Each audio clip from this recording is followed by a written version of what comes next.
Hello, everyone, and welcome to the Proudfoot podcast. Today, on our 20th episode, we are going to be talking about spells in Dungeons & Dragons 5th edition.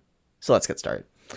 In the previous several episodes, we have been talking all about spells, how they work, how it works for different classes, the different parts of spells, the different mechanics and rules that we need to be aware of when we're using spells. And in today's episode, we're going to talk about the descriptions of spells and how this works in the game. We're also just going to talk about first level and higher spells in a general sense. And there's not really a good description or breakdown I can give you like I did with cantrips, because unlike damage cantrips, spells that do damage are so widely different that it's not going to be as easy to pin them down and say, hey, this is how they kind of are all similar.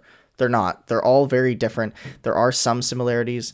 There are spells called area of effect spells where it affects a certain region defined in the spell, and everyone in there usually needs to make some sort of save or just takes damage. That's an aside. Few episodes back in episode 16, I said that when you do a spell that does damage, it either is going to make you roll a spell attack or the opponents roll some kind of save. There are some spells like Cloud of Daggers where the area is just affected, and any creature that starts its turn there or enters it will take damage. So Cloud of Daggers, if you want to check that out, it's on page 222, and it does this. It makes a spinning cube of daggers in a 5-foot space, and anyone who starts the turn or moves through it on their turn takes 4d4 damage. Now, this spell also has the one thing I want to talk about today that you can talk about in linking a lot of spells together, and that is the at higher levels ability. So a lot of spells at the end of their description will have this bold italics phrase, and it says at higher levels.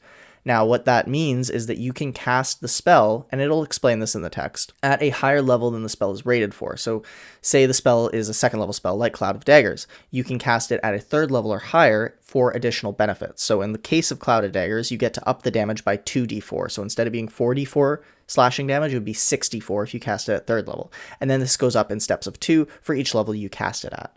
Now, remember, if you're casting at a higher level, you have to consume that higher level spell slot. So rather than marking off that you used a second level spell slot, you mark off that you used a third level spell slot. And this bookkeeping is important because you do need to manage how many spells you've used, because once you're out, and all you got left is your cantrips or some weapon attacks or running away. That's pretty much your options when you're out of spell slots. What I want to spend the rest of the episode talking about is just the idea that there's all these different kinds of spells out there.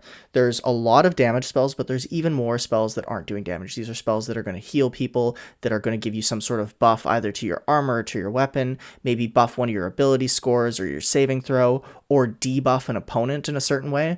And this is only a handful of examples. There's way more crazy things out there that some of these spells can do.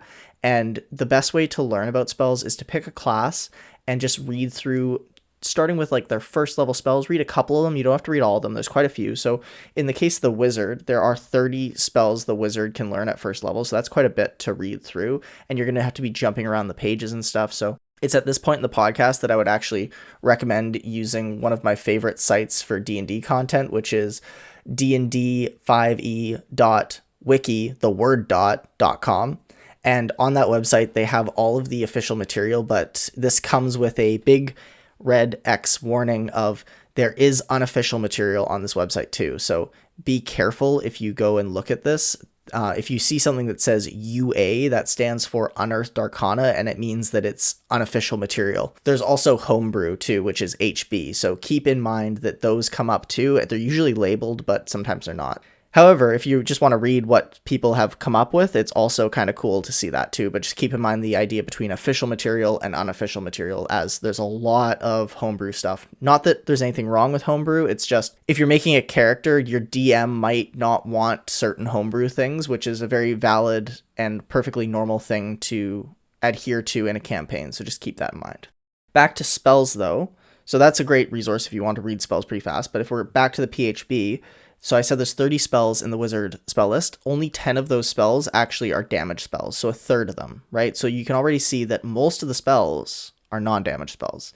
So this is going to be things that are going to help us in a lot of different scenarios and in ways you would not have expected. So you'll read the spell and maybe you'll come up with a few scenarios, but maybe you'll be playing the game and this completely different scenario will come up, some other event that you did not even consider, and you have a spell and you think, oh, this is perfect for this.